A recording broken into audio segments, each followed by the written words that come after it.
Naquele tempo, Jesus contou aos escribas e fariseus esta parábola: se um de vós tem 100 ovelhas e perde uma, não deixa as 99 no deserto e vai atrás daquela que se perdeu até encontrá-la?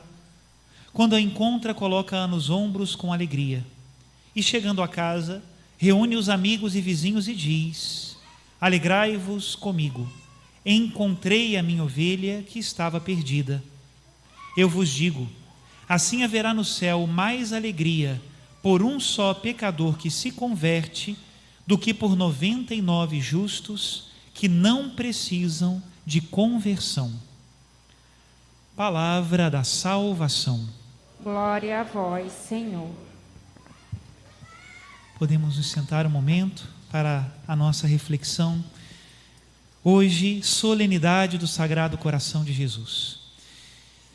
Sem dúvida nenhuma, é uma ousadia, eu não sei a palavra para qualificar, não é? Isso de Deus mostrar para nós o seu coração. Mostrar-nos o que tem de mais profundo, o que tem de mais íntimo, o que está mais dentro de si, não é? E mostrá-lo com um objetivo muito concreto, para que nós não tivéssemos dúvidas de que Ele nos ama. O mesmo que Jesus fez na cruz. E esse lado aberto de Cristo, o lado que foi aberto pela lança, do qual jorrou sangue e água, e se transformou para nós numa porta de acesso ao coração de Jesus, é o que acontece de um modo simbólico na aparição do coração de Jesus, não é? Quando Ele mostra o seu coração e nos abençoa. E Ele faz muita questão de dizer que o seu amor é um amor apesar da indiferença dos homens, apesar dos pecados dos homens, apesar da não correspondência nossa, não é? E é por isso que a liturgia escolhe também o tema do bom pastor para falar do coração de Jesus. Um pastor diferente de todos os outros. Todos os pastores criam o seu rebanho para aproveitar-se do rebanho. Os pastores criam as ovelhas para usarem a sua lã, para terem o seu leite, para usarem a sua carne. Porém, Jesus faz o contrário. Jesus é chamado de o bom pastor porque Ele dá a vida pelas suas ovelhas. Não são as suas ovelhas que o servem. Sempre nós chegaremos à conclusão de que Jesus Cristo é aquele que se abaixa para servir, não é?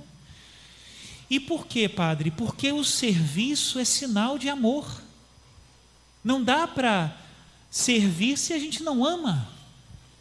O serviço nos obriga a nos dobrarmos, a nos abaixarmos, a fazermos muitas vezes aquilo que nós não queremos, a suportar muitas vezes peso, sim, mas mesmo assim o serviço nos traz alegria, porque o que nós suportamos, o que nós levamos, aquilo que nós fazemos, aquilo que nós aprendemos para poder servir, aquilo que nós abaixamos para poder servir, é a demonstração do amor, que é o mandamento de Deus, não é? Deus se abaixa porque nos ama. Será que nós temos condições de entender o que é isso? E nós temos tanta dificuldade de nos abaixarmos. Às vezes o pedido de um irmão é tão difícil. Como é possível que nós sejamos tão cabeça dura diante de um Deus que mostra o coração? Como é possível? Na história de Israel, todos os reis, sim, todos, uns mais e outros menos, algumas exceções é verdade, mas os reis foram grandes decepções, os reis de Israel, né? Decepcionantes por quê? Porque desagradavam a Deus e porque ofendiam o povo de Deus com a injustiça do governo, não é? Os reis todos foram uma decepção, impressionante, não é? Mas entendendo que Deus, através do rei, fazia também coisas ao povo, não é? Derramava a sua graça, governava o seu povo. Lembremos do rei Davi, por exemplo, lembremos do rei Salomão, lembremos do rei Josias, do rei Ezequias, que foram reis expoentes assim, né? Importantes para o povo de Israel. Mas quando o povo começava a ver que os reis que apareciam sempre, meu Deus do céu, né? Não cumpriam as expectativas, O fato do rei pastor de Israel se transformou numa promessa. E o povo de Deus começou a esperar, bom, não virá um rei justo, né? Virá um pastor justo, virá um ungido que de fato vai fazer a vontade de Deus nessa terra, né? Mas parece que nunca chega. Parece que todo mundo sempre vai esperar um detalhezinho para dizer, não, esse está errado, né? Não, esse tem um defeito, né? E o povo então foi se dividindo, podemos dizer assim, entre os que desistiram de esperar e entre os que continuavam esperando. Alguns já diziam, nunca virá de fato um pastor, desistamos dessa graça, Deus não providenciará um pastor. E outros diziam, permaneçamos na esperança, continuemos esperando, né? Para aqueles que esperam, sem dúvida nenhuma, a primeira leitura de hoje é um consolo muito grande. É o próprio Senhor que nos diz, pelo profeta, vede, eu mesmo vou procurar as minhas ovelhas e tomar conta delas.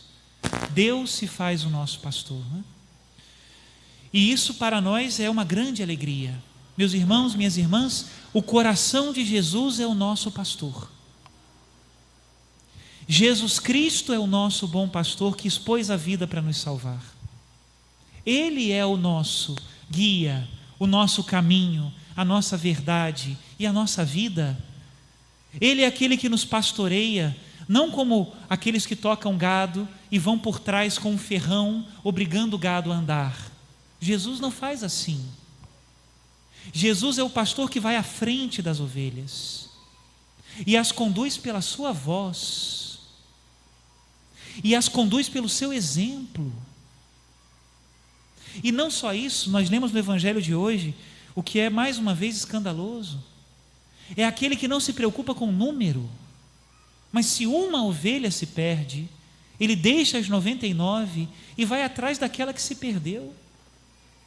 Será que nós temos capacidade de entender esse coração? E esse bom pastor não é um fantasma, o fantasma de uma pessoa muito boa que viveu há 2000 anos atrás. Não, ele é homem sim, mas é Deus, e vive para sempre, e está no meio de nós, e por isso nos guia. E aí vocês poderiam me perguntar agora, padre, mas como é que Jesus me guia? Como é que Ele é meu bom pastor aqui e agora, na prática? Será o seu pastor aqui e agora na prática, na medida em que você é íntimo dEle. Mas vamos parar de abstrações. Íntimo de verdade. De quem você é íntimo? Daquele que você encontra-se todos os dias.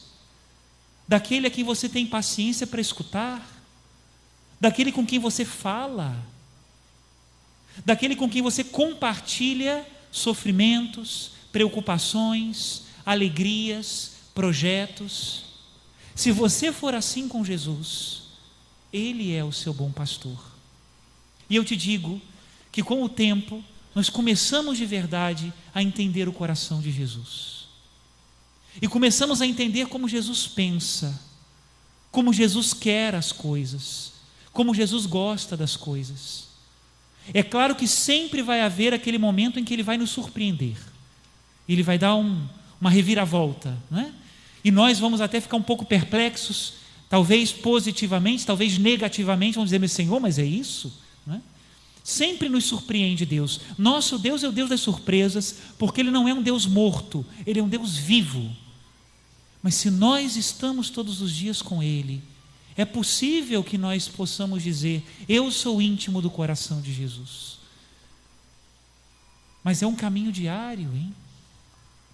Parar de tratar a Jesus como um fantasma e começar a se relacionar com Ele como que Ele é, vivo e verdadeiro, meu Deus e meu Senhor. Olhar então para Jesus, olhar a Eucaristia quando nós estamos na missa, né? Hoje, parte da manhã inteira, todos os padres estávamos no encontro lá na paróquia de Nossa Senhora de Fátima. Esse ano foi aqui no litoral. meditando justamente sobre a nossa missão de pastores, que precisamos ser pastores segundo o coração de Jesus. Nós precisamos ser muito íntimos dele. Então, meus irmãos, como é que eu vou ser íntimo? Olha para Jesus. Na Eucaristia, não pode ser que o padre esteja aqui celebrando e você pensando em mil e outras coisas, como se o que estivesse aqui no altar não fosse importante. Não é possível que nós não tenhamos esse olhar diferenciado para o Cristo que se oferece no altar. A imagem do coração de Jesus também. Meditar o porquê de cada coisa, cada um dos símbolos. Por que que Jesus mostrou o coração desse jeito? Conhecer a sua mensagem, olhar. Em segundo lugar, ouvir. Escute a palavra de Deus e a medite. Para de ser autossuficiente e de achar que você já ouviu essa palavra e que ela não tem mais nada para dizer para você. Claro que tem. Eu preciso ouvir a palavra e meditá-la no meu coração, e isso não tem fundo, nem fim. A palavra de Deus é muito mais rica. Quando nós vamos a uma fonte de água, a nossa sede não seca a fonte. A fonte nos sacia e continua jorrando. É assim a palavra de Deus. Eu chego até ela, ela me sacia, eu não consigo beber ela inteira, mas aquele gole que eu tomei já é de agora. Amanhã tem mais. Porque a minha sede virá amanhã outra vez. Ouvir a palavra de Deus e meditá-la profundamente no nosso coração. Falei do olhar, falei do ouvir. Terceira coisa, estar presente. Meus irmãos, nós temos que vê-lo, estar com ele, fisicamente presente, próximos ao Santíssimo Sacramento. As igrejas não estão mais fechadas. Qual é a sua desculpa para não visitar Jesus na Eucaristia? Precisamos estar com ele. Graças a Deus, agora aqui na paróquia Nossa Senhora da Glória, salvo nos feriados e segundas-feiras, que eu preciso dar um dia de folga para os meus colaboradores, até na hora do almoço a igreja está aberta. De 8 da manhã às 8 da noite. E às vezes até 10, 12, às vezes fica mais tempo. E Jesus está ali e nós não vamos vê-lo. Estar com ele, olhar para ele, sentar do lado. Presença também é intimidade. Não só aqui na Eucaristia, mas também no irmão enfermo. Quantas vezes, quanto tempo faz que você não visita um irmão enfermo que não pode sair de casa? Parente ou não? Quanto tempo? Quanto tempo faz que você não pensa numa família necessitada que precisa ser visitada e ajudada? Ali também está Jesus. E eu preciso encontrá-lo ali para ser íntimo dele. Olhar, ouvir, estar presente e, por último, imitá-lo. Na parábola do bom samaritano, Jesus termina convidando-nos a fazer o mesmo. Mas isso não é só daquela parábola. Isso é de todo o Evangelho. Porque também é uma questão de imitação, de presença. Quando nós convivemos muito com uma pessoa, é normal que nós peguemos manias. Nós precisamos pegar algumas manias de Jesus para sermos íntimos dele. Não dá para relativizar isso, gente, não dá.